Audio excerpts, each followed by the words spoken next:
When you die, you appear in a cinema with a number of other people who look like you. You find out that they are your previous reincarnations, and soon you all begin watching your next life on the big screen.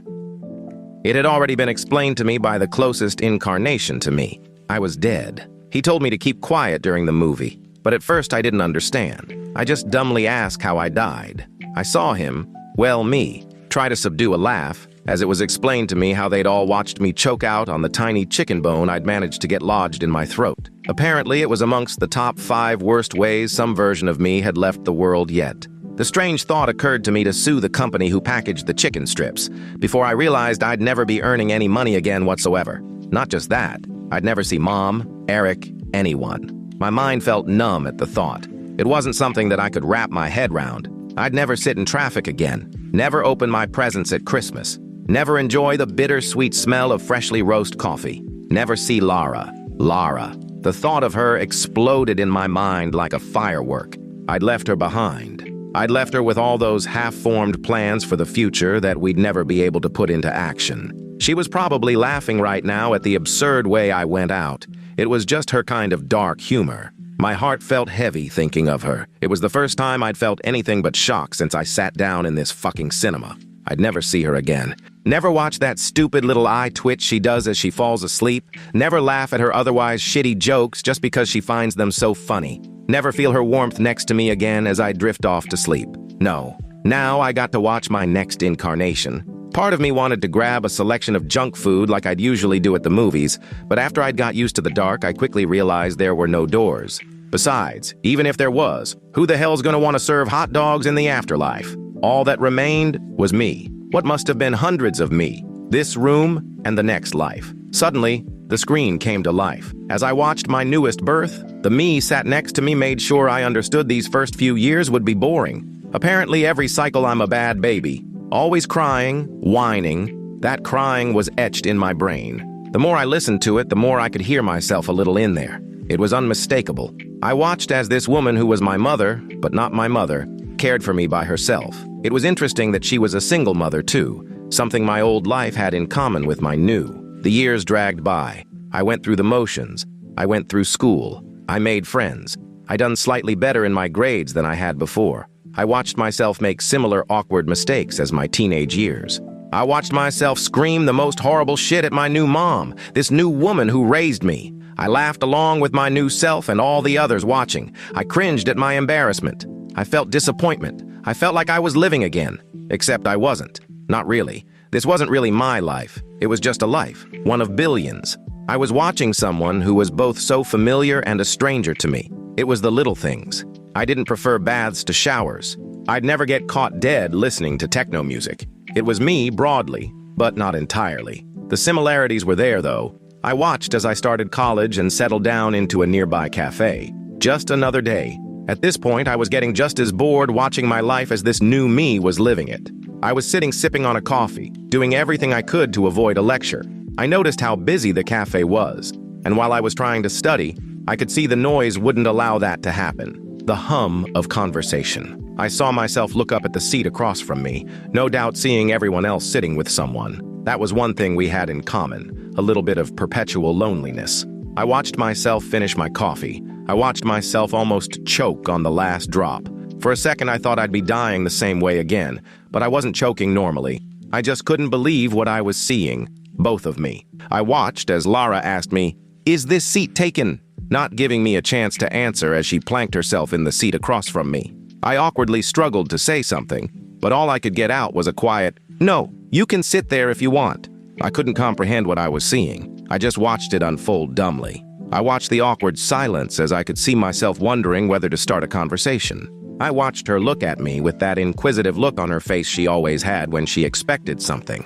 I had to stop myself shouting at the screen. I couldn't just let her walk away. Eventually, after what felt like a lifetime, it was her that broke the silence. I suppose I should have expected that. She jokingly asked why I was still sitting there when my coffee had been empty the full time. I couldn't feel it, but I knew my face had went red. I joked about how I was just daydreaming and that I didn't want to go to class. She replied simply, "Well, if you don't want to go, don't go." I watched myself spend that afternoon with her. I watched myself awkwardly ask for her number. No doubt I was terrified. but I couldn't face not seeing her again. Over the next few months, I felt myself fall in love with her again. I watched myself come up with new inside jokes that were different, yet the same. I watched her do her stupid little eye twitch as she fell asleep. I laughed at her shitty jokes just because of how funny she found them. I watched myself sleep next to her, and sometimes I swear I could feel her warmth, as if she was right there beside me. I watched myself do what I'd never managed to do before. All those half-assed plans we had, while not the exact same, were still there in spirit. We traveled together. I watched us have kids. I watched us grow old together. I was engrossed in every moment. I barely took my eyes off the screen, but when I did, and I looked around, I saw the same sense of wonder and happiness written across my face countless times. They had to have seen this play out hundreds of times, over centuries and millennia, and it still touched them the same way it did me. Finally, I watched as she passed away first. Not in any funny way this time, just old age. But instead of sadness, the thought that crossed my mind was one of pure joy. She would pass on and enter a cinema somewhere. She would watch her life unfold again. For all the differences across her lifetimes, she too would watch us meet each other, watch us fall in love again. Hell, she already had. We had together, even if not physically, and we would forever. I greeted the new me who arrived in the cinema with a smile on my face and told him to enjoy the movie. Story 2. Once, I had traveled with my schoolmates to the Royal Albert Hall in London. It struck me then as cavernous, almost as if the architect had taken a traditional gladiator's arena, slapped a dome over it, then filled it with a winding domino string of seats in concentric circles, 4 stories of seats, all tilted slightly to face the stage, easily 4,000–5,000 people, sitting enraptured by the musical landscapes evoked by the symphony. This theater I was now in was easily 5–6 times that size. I couldn't be sure, actually, because there were no edges which I could perceive without my vision starting to swim. "Welcome, welcome!" boomed a voice from the stage. The spotlight swiveled to where I was standing, bathing me in golden luminance. "A warm welcome for Jerry Hanley, please. As you all have seen, he lived a long and fruitful life, yielding in the end only to old age. A peaceful end, if you will." I didn't know how to react to the entire audience suddenly rising to their feet, clapping as one for me. I was a school teacher in my life. I was used to combative classrooms, and certainly not once had my students ever thought to shower such appreciation for me. I waved weakly in response. And now for the results. Jerry Hanley will be going to Team Blue. The groans from half the theater were drowned out only by the rapturous cheers from the rest. Confetti spilled from the rafters, and I found myself being led down from the stage and along the aisles. Along the way, other apparent team members stretched out their hands, and I high-fived as many as I could. I collapsed into my seat, and finally the spotlights deserted me. I soaked in the relative darkness for a while, glad the attention was off me. Perhaps I could now gain some measure of my bearings. A single chime rung out through the theater, deep and sonorous. Some people got up to leave, while others stayed in their seats, chatting with their neighbors. The giant screen on the stage lit up with the words, "Intermission, 5 minutes. You want to grab a drink or something? Next one's a bit heavy, a soldier in the Russian army, it seems. Might be good to stretch your legs first." The speaker was the lady on my right. She wore her dark hair in a tidy bob and was clad in a sensible evening gown. Habit prodded me to introduce myself and to ask for her name, and we shook hands. "What are we going to watch?" I asked. "The life of one Peter Ivanov," Beth said. "The same way we just watched your life unfold, from the very first breath to the last." She laughed at my reaction, then said, "Oh, don't be a prude. There was nothing in your life that we hadn't seen countless times before. And when this Peter has lived out his life, will he come here too? The way I did?" "Yes," Beth said. "The same for me and for everyone else here too.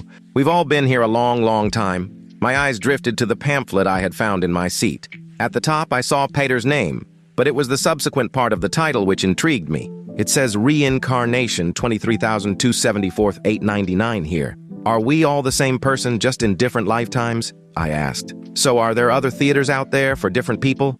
"Not quite," Beth said. "I mean, you're right that everyone here is technically the same soul who took turns living on Earth, but there are no other theaters. This is it." "That doesn't make sense," I said. "What's so special about us that only we get reincarnated? I mean, there are so many other people." Oh, you misunderstand," Beth laughed. There's only one soul, one human soul. It's just been split or copied, I don't know the term, but it's the same soul in every living person on Earth. Just different physical vessels then? I said, turning the possibilities over in my mind. Different circumstances of birth, different living conditions, but everyone has the exact same soul? Yes, Beth said. You catch on quick. I was quiet for a while. The seconds ticked off the timer on the screen, and the lights began to dim. People streamed back in, holding little bags of what I assumed to be snacks. What's this Team Blue thing they assigned me to? I asked. Everyone makes choices, see? No one here has ever seen the rules themselves. But we've watched enough to, if you will, kind of guess which team someone will end up in based on what they did on Earth. You're one of the good ones. Morals are hard to pin down. Every society's got their own interpretations, so it always keeps us on our toes. I suppose those people are in Team Red then, I said, pointing to the other half of the theater. Beth nodded. So what's the point of it all then? What happens when we finally finish watching the lives of everyone on Earth? What happens when one team outnumbers the other? Beth smiled. Hidden projectors whirred to life, and the screen flickered with images of a baby boy being handed over from a midwife to his mother. The audience clapped, and sporadic shouts of "Go Team Blue" and "Do Team Red Proud" emanated from various pockets of the crowd. I suppose then there will be a final reckoning, Beth said. Story 3. Day 1. I can't believe this, and neither should you, frankly. Does it not to you seem contradictory in any sense that my reincarnations, all of a similar person, myself, yet different, a phenomenon I can only compare somewhat to the various editions of a book, can exist someplace all at once? Where is this cinema? I ask. None of me know the answer, but nobody leaves, and nobody but myself comes. There are 78 of me here, myself excluded, henceforth to be known in the grammatically appropriate contexts as myselves. The others' appearances I simply cannot describe. They look neither old nor young. They look visibly rejuvenated, glowing with a virtually tangible youthfulness, yet have retained in their bones and their cranium the wisdom that comes solely through old age and maturity. We are all naked, yet feel no shame. The cinema has 10 rows of 8 seats. I take my seat at the frontmost row, my head permanently in motion as I observe the people around me. There do ironically appear to be cliques, as though 78 versions of myself could not all get along. The large screen looming ahead of us is blank, so I rise from my seat and engage in conversation with myself, an act I am familiar with, it not being the first time I have spoken to myself. The screen remains blank. Day 293. I have not, contrary to the experiences of myself's many ex-girlfriends, as myselves have been only too pleased to point out, gotten bored of speaking to myselves, but am satisfied anyway with the first visible signs of life. For the first time in what feels like a decade, though I am assured by myself 23, the official timekeeper, that it is the 293rd day of myself 80's life, the cinema lights up rather abruptly. There appears briefly to be a problem with the sound system, which, I should mention, emitted exactly what myself 80 heard during his time in his mother's womb. But it eventually returns to normal, and the screen is filled with a light so bright that as I turn my head to look around, for the first time since my abrupt materialization in the dimly lit cinema, I am able to properly see my surroundings. As myselves return to their seats from the circles they had formed with their cliques, I follow suit to observe the birth of myself, number 80, Arturo Benedetto, day 3087. Arturo is growing up rather nicely. He's a bright boy, with a wit far sharper than that of his peers, and a passion for reading that most of myselves and I can relate to. Here he is now, waking blissfully to the delicate bird song, which floats gently through his open window to alight, note by note, on his forehead. He cleans up and hops downstairs, only to see his parents arguing heatedly over the island counter in his kitchen for the 17th consecutive day. Not that they are aware of his maturity and the fact that he has been keeping count. Not that they care, anyway. Bitterly, he pours a cup of water down his throat and leaves the room. Day 6201. Arturo has dressed his best. Out the door, he strolls in suit and tie, ignoring completely his bickering parents, having already been desensitized, every one of his steps oozing with confidence, the sunny summer weather perfectly reflecting his cheer. Down the pavement he walks, whistling a cheerful air, arriving inevitably at Ambra Carino's. Prom is just around the corner, and who better to ask to it? After all, they are best friends, united not only through a love of literature, but their troubled pasts and the intricacy of their characters. With 2 self-assured knocks at her door, myself and I eagerly awaiting what surely will be a rare day to celebrate, he announces his arrival. There is no response. He glances at his watch. It is 12:30. Knowing Ambra lives alone and there is no risk of waking another, he knocks again, on this occasion more than twice, and again, till 5 minutes have passed. His imagination providing several pessimistic reasons for the lack of a response. As is only typical of it, Arturo runs to the back door and knocks again. The silence is disquieting. He sheepishly calls her cell phone, only to have nobody pick up, and rereads their texts, only to detect nothing abnormal, nor any announcement of her leaving the house.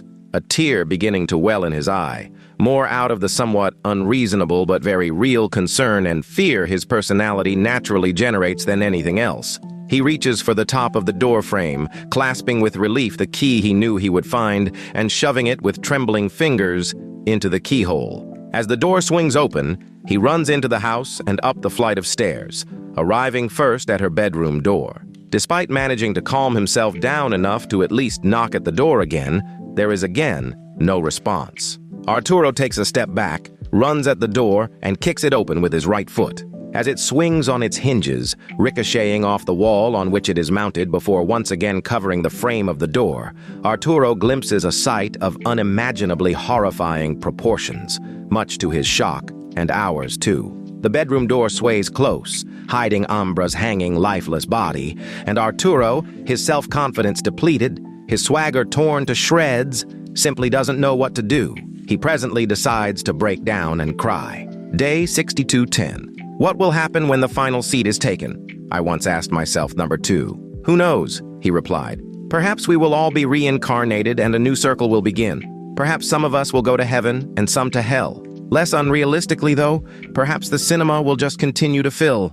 As Arturo falls then, from the top of the building, bracing himself for the impact, yet relatively sanguine, willing the earth to envelop him and to welcome him, I, too, brace myself for the impact and mourn the loss of myself, Aurar 80. Story 4. No! No! Don't become a porn star! Me from 4 lives ago began shouting at the screen. The male ones don't make any money, said me from 1 life ahead. Who cares? He'll be living the rest of his life banging hot girls, objected me from 10 lives ago. But it's like your favorite food or music. When you have it too much, you get bored. Not to mention the STDs, pointed out me from 7 lives ago. We know you were a fucking doctor. Shut the fuck up. The speaker, I honestly can't keep track of the numbers, was a boxer who had anger issues. Make me bitch. Hold up. He's gonna decide, said one of the younger me's. The current me started deciding between a full ride to his state college and going with his contact in the industry labeled in his phone as Slimy Susan. Eventually, he put down his phone and started looking up careers for an English major. No! Shouted me from 4 lives ago. Shit, become a porn star! Become a porn star! A brawl broke out between the mez. I put my head in my hands. I'd really prefer hell right now. Story 5. What is this? I asked as I made my way down the aisle. It was a normal theater. In fact, it looked just like the one that I used to visit all the time with my wife. But something was different. There were 5 other people in the room, all seated nearly as far apart as possible. Something prickled in the back of my mind. Something that connected me to those other people, but I wasn't sure what it was. What is this? I repeated, louder this time. Just shut up and take a seat. A man in the top right section of the theater shouted back. Grumbling, I found a seat in the bottom section of the theater and settled in, watching as the screen changed, showing a video that began with a blast of white light. The peculiar thing was, though, as I watched, I recognized every moment of the film. It was my life, exactly. From the moment I exited the hospital on my birth date, to the moment I took my final breath, my entire life, summed up in a 5-minute video. What the? I began when someone plopped down in the seat next to me. Pretty crazy, huh? A man said, and when my eyes found his, I gasped. He looked exactly like me, as if someone had dropped me into a cloning machine. Or was I a clone of him? What is this? I asked for the 3rd time. My clone motioned around to the theater. Welcome to the Brady Wells Cinema, my friend. We all wind up here eventually. The Brady in the corner up there? He was the first one of us to show up here. That's nice, I breathed, still awestruck by the man in front of me. But what is this place? Other Brady relaxed back into his chair, letting his arms stretch out behind him. Call it heaven, call it hell, whatever you want, but we've got one job while we're here, to watch. Watch what? Other Brady pointed at the screen, which was fading from black to gray, like those scenes where someone is opening their eyes. The next Brady, we watch his life and pray that he gets it right. If he doesn't, he'll show up here, just like you did. At the look I gave him, Other Brady grinned. "Aw, don't feel bad, Brady. I'm here too, aren't I?" I nodded, still not quite understanding. The screen faded to white, and then a room came into view. A hospital room, a plethora of doctors, and a very joy-struck man that held his arms out towards new Brady. "What do you mean we pray that he gets it right? Get what right?" Someone in the upper section directed a loud shh in our direction.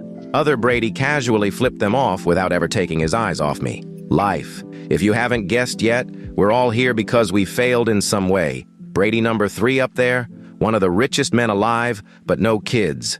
Not even money buys our way to the great beyond. So we watch, and we pray that the latest Brady gets it right. Then we can all move on. That doesn't make any sense, I said finally, struggling to keep my voice below a whisper. "What do you mean? You just sit here and watch? That's it? What's the point if you can't help the latest Brady live his life correctly? It could take a millennia to get it right." I glanced around the theater. Only 5 other versions of myself in the room. How many more until we got it right? Look, I'm not saying I like it, or that it's perfect, but it's just how it is. I don't make the rules. That door you came through, it only opens once, and that's when the latest Brady dies, otherwise it's locked. So yeah, we just sit here and watch, Other Brady whispered, keeping his eyes glued to the screen. The latest Brady was being rocked gently by strong arms. A soft lullaby was being sung by an unseen woman. "Have you ever tried to go through the door when it is open?" I whispered, and Other Brady spun on me so quickly it was almost inhuman. "No," he hissed like a venomous serpent, "and we aren't ever going to. You may not like it, Brady, but this is how it is. We sit and watch. You try to disrupt that and cause trouble, we'll stop you. We've done it before." And with that, Other Brady rose from his seat and relocated himself to across the room. I sighed, slumping into my seat like a pouting child. My eyes found the screen, watching reluctantly as Brady was passed off to the father. He was crying happily, hugging the baby close to his chest. Was this really all there was in the afterlife? A dim theater with irritated versions of myself? I wanted to believe that this was all some horrible dream, that I would wake up in my bed an old, weary man, but I knew I wouldn't. My time had passed, and now it was this new Brady's turn at life. I would just have to learn to deal with it. As I watched the film, I adjusted my position in the seat, trying to get comfortable in these budget theater chairs. It was going to be a long movie. Story 6. If I shared anything with my reincarnations, it was in our belief in fate, though each previous version of me held a very different perspective of it. The me that had died in the Great Depression thought it a terrible thing, wicked and omnipotent. The me that had lived as king in the Middle Ages thought it a gift presented by God. Me, I believed it a promise. My next reincarnation was a baby with deep blue eyes and pink skin named George. He started his life alone. George cried so much that they had to put him in a separate room devoid of the other infants. A nurse checked in on him every few hours. Nobody blamed her. She had more pressing matters to attend to, such as George's mother, whose heart rate was steadily growing out of control and her breathing stuttered. When the young lady died, she did so whispering her son's name. I wasn't sure if she ever even got a look at him. In that hospital room, with the flatline beep of a heart rate monitor, the nurse checking on George stood, lips quivering and fists clenched. In this world, children were supposed to be loved by their parents. If not the mother, who else would? For George, it was nobody, not even himself. The orphanage boasted posters of smiling blonde-haired boys and girls with deep blue eyes. George could have been a literal poster boy if he ever smiled. But no matter how many stuffed animals they threw his way, how many hugs and smiles they offered him, they could never get those lip-locked edges to curve up. By the time he had hit 13, he had already smoked his first cigarette and drank his first beer. Nobody wanted to tell him, but everybody knew. Nobody adopted teenagers. He would be a lifer, an unwanted child turned into an unwanted adult. And on his 17th birthday, he bought a gun. None of us watching were worried at all for other people. Despite everything that happened, George was a gentle boy, and that was his problem. Nobody could reach him through his overpowering politeness. It took a mother's love to chip away at the boy, and all he had was an old photo of a ghost who once loved him. He snuck out when the moon had hit its apex, left all the money he had in a small package with a letter. It read, "Thanks for taking care of me," and that was it. He didn't sign it, didn't address it to anyone. He wrote it all in a cheap pen and stuffed it inside with $1,200 cash. The spot he chose was out of the way. Nobody was nearby to be disturbed. No runners would come this way to be scared. The only selfishness he allowed himself was that it was by a river, a black canvas of glittering moonlight. I was never meant to live, he told himself and us. This is fate. Some of us nodded with him. Others shook their heads. I stared, my neck stiff, eyes unblinking as he put the gun to his temple. "No," I whispered, "don't do it." Some of us, the more boisterous ones, cheered along, egging the boy to pull the trigger. They had seen 1,000 lives and would see 1,000 more until all of mankind vanished. A single life in a single point of time meant nothing to them. But for me, this was my first. "No," I said, and stood from my seat. "Please." The screen flickered to the tremble of his finger. Soon, it would go completely black. He would fulfill his fate. "No!" I screamed. "This isn't how it should go." The boisterous ones were no longer laughing. The others around me turned away their eyes. At one point in time, they had all been me. They had thought that life mattered, that our pain had meaning. But after 1,000 shows of 1,000 lives, most of them only slept through the show. I clenched my fists, the words swelling in my lungs. Then, I took the breath to give them life, and I prayed that somehow I wasn't just a dead man with a loud mouth. "Don't pull," I yelled, tears pouring down my cheeks and snot from my nose. "Not until you have a chance. Maybe you never will. Maybe this will be how it always is. Maybe I'm wrong about everything, but there's meaning in your pain. I can't tell you if I'm right or if I'm certain." My voice dropped low. "I can only promise." George closed his eyes. He hadn't heard me. Of course he wouldn't. I held my breath. Then George broke down, the gun still pressed to his head. "So cruel," he whispered to nobody. "After all this, all I have is a promise. That's all my fate has to offer." My eyes went wide. My jaw dropped. "And that's enough," I said, my voice too low even for myself to hear. There George stood, the gun rigid in his hand, and when his tears fell, so too did his gun.